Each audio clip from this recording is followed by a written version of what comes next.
Hello guys, ഇന്ന് നമ്മുടെ വീട്ടിൽ പറമ്പിലൊരു ചക്ക ഉണ്ടായത് ഞാൻ കാണിച്ചു തരാം കേട്ടോ. പ്ലാവ് ഞാൻ കാണിച്ചു തരാം. ഇതാണ് പ്ലാവ്. എൻ്റെ പോലെ ഹൈറ്റ് ഇല്ല, എന്നേക്കായി ഹൈറ്റ് കുറവ്. ഇത് പയർ. ഇതാണ് നമ്മുടെ ഒരു പ്ലാവ്. ഇതെൻ്റെ ഒരു ചാച്ച മേടിച്ചു കൊടുത്താട്ടോ. എൻ്റെ അമ്മ ഒരു ചാക്കി കൊണ്ട് നട്ടു വെച്ചേക്കും. അത് കണ്ട, അതിലിതേ ചക്ക ഉണ്ടായി ഗായ്സ്. നോക്കൂ, പ്ലാവിൻ്റെ വണ്ണം നോക്കാദ്യം. എൻ്റെ ഒരു വിരളിൻ്റെ വണ്ണമുള്ളൂ, പക്ഷെ അതിൽ നമുക്ക് 2 ചക്ക ഉണ്ടായിട്ടുണ്ട്.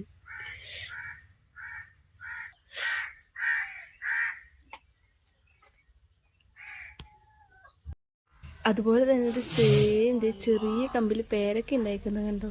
ഞാൻ ഈ ചക്ക നോക്കിപ്പോയപ്പോൾ അമ്മ കാണിച്ചു തരും കേട്ടോ ചെയ്തത്. ഇതാണ് നമ്മുടെ വീട്ടിലെ പറമ്പ് ഗൈസ്. നോക്കൂ, പയറുണ്ട്,